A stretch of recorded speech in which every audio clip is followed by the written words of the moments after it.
What's up, weirdos? I'm Felicia and I like scary movies, and today we are starting our Fantasia Film Festival reviews. Ooh, If you don't know, Fantasia is a film festival that takes place in Montreal, Canada, and it's been around since 1996.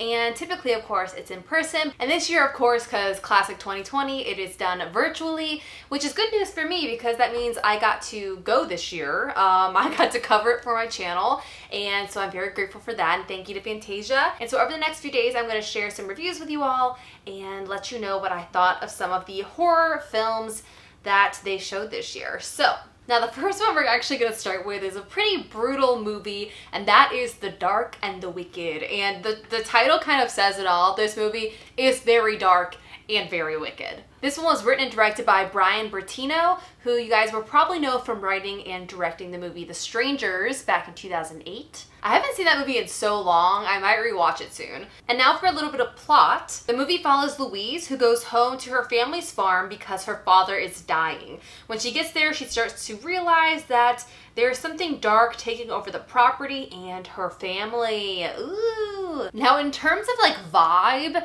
this movie is bleak. It is dark, it is sad, there was very little lightness in it. It reminds me of Veronica Franz and Severin Fiala's work, Goodnight Mommy or The Lodge. They're just these really heavy, dark pieces of film that do not ever let up on you. Like there's no comic relief. There's not a lot of fun in this movie. It is just intense. Now, one of my favorite parts of this movie was the actress Marin. She plays Louise, and I thought she was just kind of amazing. She seems so truthful in this world, and she plays this very tough character. You know, she grew up on a farm, she can handle things, she's just, she just feels tough and is yet so fragile and so susceptible to the evil at play. Her character really goes through a lot in this movie, and I just think the actress did such a great job. And the other thing I really appreciated is the horror aspects of this film, the spooky scary. It works. Like, it is disturbing, unsettling, other words that feel like that. The horror imagery that they bring up in this movie is just freaking scary. It just is scary. But here's the thing for me about this movie. Like I said, very bleak, no hope kind of situation. And when I'm watching it, and maybe it's just the state that I am in still in this pandemic in the US, if you guys don't live here. And I think really like the state of mind I've been in recently made this a tough watch for me. Now everything in this movie is very well done. Cinematography, acting, everything's well done.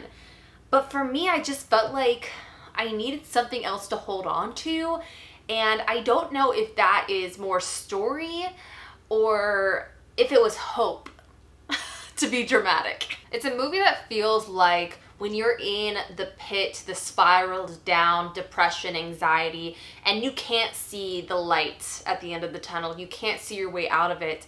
And I'm grateful to say I'm actually not super in that place right now, but I have been in and out of it throughout this pandemic. And so when I watch this movie, it just kind of reminds me of that like bleak, dark place. And the characters of this movie, it's like I don't know what they're striving for. I don't know what they want. I don't know like what is supposed to come of these people that has now been derailed, if that makes sense.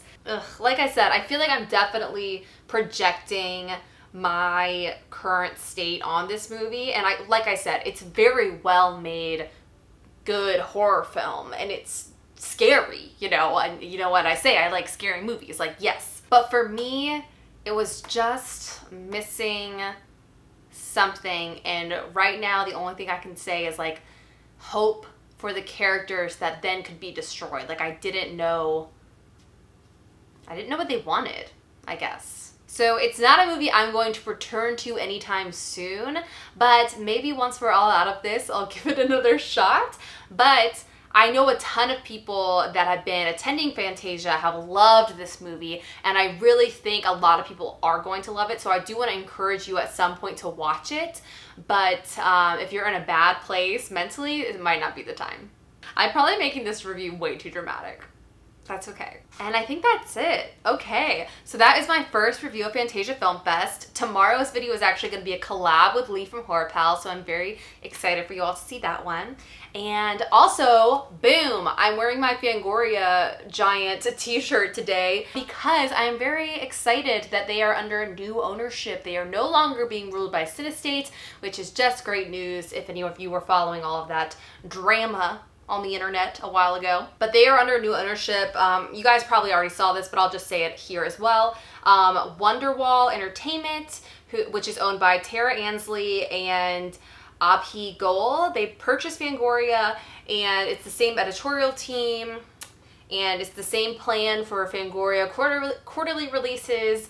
I think the online content, I think everything is going to ideally stay very similar to what we were having before, but I'm just really grateful because I have really loved the Fangoria relaunch of the last year. I've just thought the articles, everything about it has been truly amazing. I interviewed their editor-in-chief, Phil, on this channel. I will link that interview down below, and I'm so proud of all the work that he and the rest of the Fangoria team has done, and it was so sad and scary to see it all kind of like going up in flames.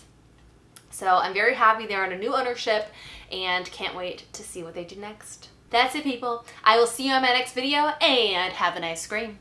Bye!